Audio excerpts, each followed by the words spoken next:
Nahuli ng Manila Police ang isang lalaking nanunog ng isang motorsiklo sa Paco, Manila kagabi.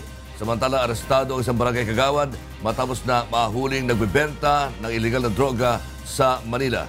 Narito ang ulat ni Victor Cosare. Huli ang isang barangay kagawad at isa pang babae sa isinagawang buy-bust operation ng mga operatiba ng Pandacan Police Station sa panulukan ng Quirino at West Zamora kaninang madaling araw.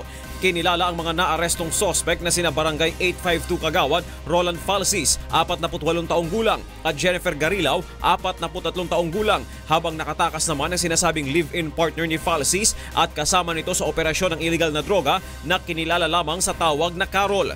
Na-recover mula kay Falsis ang 2 sachet ng hinihinalang shabu at buy-bust money, habang drug paraphernalia naman ang nakuha mula sa bahay ni Garilao. Nakakalungkot naman po isipin, isa pong kagawad na dapat po ikatulong po natin ng kapulisan. Arestado rin ng mga pulis ang isang lalaking nanunog umano ng isang motorsiklo na nakapark sa La Purisima Street sa Barangay 820, Paco, Manila.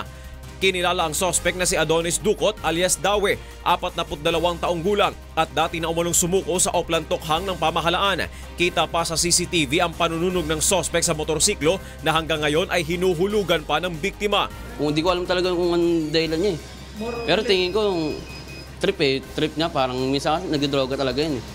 Aminado naman si Ducot na gumamit siya ng shabu at lasing pa bago sinilaban ang motor gamit ang lighter. Samantala, natugis din ng mga pulis ang isang lalaking kabilang sa most wanted criminals sa Manila Police District. Ayon sa mga otoridad, kinasuhan ng sospek na si Ramil Banta ng homicide dahil sa pagpatay sa bayaw nito noong taong 2015. Sinasaktan niya po yung anak ko eh. Yung malalasing po siya, kaya po may kutsilyo siya po nun, kaya naago ko po yung kutsilyo, kaya yun po nangyari. Kasalukuyang nasa kustodiya ng Manila Police Station 10 ang sospek. Victor Cosare, UNTV News and Rescue, Philippines.